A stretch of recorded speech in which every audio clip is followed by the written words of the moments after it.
আমি যখন ছোট ছিলাম খেলতে যেতাম মেঘের দলে। একদিন এক মেঘবালিকা প্রশ্ন করলো কৌতূহলে, এই ছেলেটা নাম কি রে তোর? আমি বললাম কুসমন্তর। মেঘবালিকা রেগেই আগুন। মিথ্যে কথা, নাম কি আমার হয় কখনো?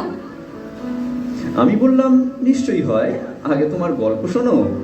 সে বলল শুনবো না যা, সেই তো রানী সেই তো রাজা, সেই তো একই ঢাল তলোয়ার, সেই তো একই রাজার কুমার পক্ষী রাজে, শুনবো না আর, ওসব বাজি।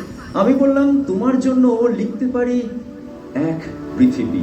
সে বলল সত্যি লিখবি? বেশ তাহলে মস্ত করে লিখতে হবে, মনে থাকবে লিখেই কিন্তু আমায় দিবি। আমি বললাম তোমার জন্য লিখতে পারি এক পৃথিবী। লিখতে লিখতে লেখা যখন সবেমাত্র 2-4 পাতা, হঠাৎ তখন ভূত চাপলো আমার মাথায়। খুঁজতে খুঁজতে চলে গেলাম ছোটবেলার মেঘের মাঠে। গিয়েই দেখি চেনামুক্ত নেই একটিও এতল্লাটে। একজনকে মনে হলো ওরই মধ্যে অন্যরকম। এগিয়ে গিয়ে বলি তাকেই, তুমি কি সেই মেঘবালিকা? তুমি কি সেই? সে বলেছে মনে তো নেই, আমারও সব মনে তো নেই। আমি বললাম তুমি আমায় লেখার কথা বলেছিলে। সে বলল সঙ্গে আছে ভাসিয়ে দাও গায়ের ছেলে। আর হ্যাঁ শোনো, এখন আমি মেঘ নই আর, সবাই এখন বৃষ্টি বলে ডাকে আমায়। বলেই হঠাৎ এক পশলায় চুল থেকে নখ আমায় পুরো ভিজিয়ে দিয়ে অন্য অন্য বৃষ্টি বাদল সঙ্গে নিয়ে মিলিয়ে গেল খরস্রোতায়। মিলিয়ে গেল দূরে কোথায়, দূরে দূরে। বৃষ্টি বলে ডাকে আমায়, বৃষ্টি বলে ডাকে আমায়। আপন মনে বলতে বলতে আমি কেবল বসে রইলাম ভিজে একসা কাপড় জামায়। গাছের তলায় বসে রইলাম, বৃষ্টি নাকি মেঘের জন্য। এমন সময় এক অন্য বৃষ্টি আমায় চিনতে পেরে বলল, তাতে মন খারাপের কি হয়েছে? যাও ফিরে যাও, লেখো আবার। এখন পুরো বর্ষা চলছে, তাই আমরা সবাই এখন নানান দেশে ভীষণ ব্যস্ত। তুমিও যাও, মন দাওগে তোমার কাজে। বর্ষা থেকে ফিরেই আমরা নিজেই যাব তোমার কাছে।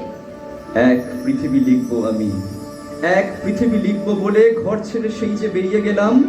ঘর ছেড়ে সেই ঘর বাঁধলাম গহন বনে, সঙ্গে শুধু কাগজ কলম। একাই থাকবো, একাই দুটো ফুটিয়ে খাবো। 2-1 মুঠো ধুলো বালি যখন যারা আসবে মনে, তাদের লিখবো, লিখেই যাব। এক পৃথিবীর 100 রকম স্বপ্ন দেখার সাধ্য নিয়ে যে রূপকথার, সে রূপকথার আমার একার। ঘাড় গুজে দিন লিখতে লিখতে, ঘাড় গুজে রাত লিখতে লিখতে, মুছেছে দিন মুছেছে রাত, যখন আমার লেখার হাত অসার হলো।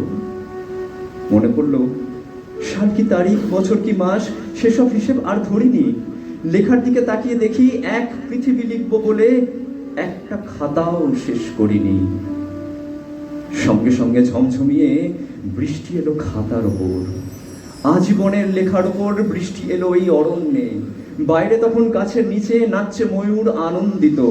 এ গাছ ও গাছ উঠছে পাখি, বলছে পাখি, এই অরণ্যে কবির জন্য আমরা থাকি। ওরা বলেছে কবির জন্য আমরা কোথাও, আমরা কোথাও, আমরা কোথাও হার মানিনি। কবি তখন কুঠির থেকে তাকিয়ে আছে অনেক দূরে, বনের পরে, মাঠের পরে, নদীর পরে, সেই যেখানে সারা জীবন বৃষ্টি পড়ে, বৃষ্টি পড়ে। সেই যেখানে কেউ যায়নি, কেউ যায় না কোনো দিনই। আজ যে কবি দেখতে পাচ্ছে সেই দেশে, সেই ঝর্ণা তলায় এদিক ওদিক ছুটে বেড়ায় সোনায় মোড়া মেঘ হরিণী, কিশোর বেলার সেই হরিণী।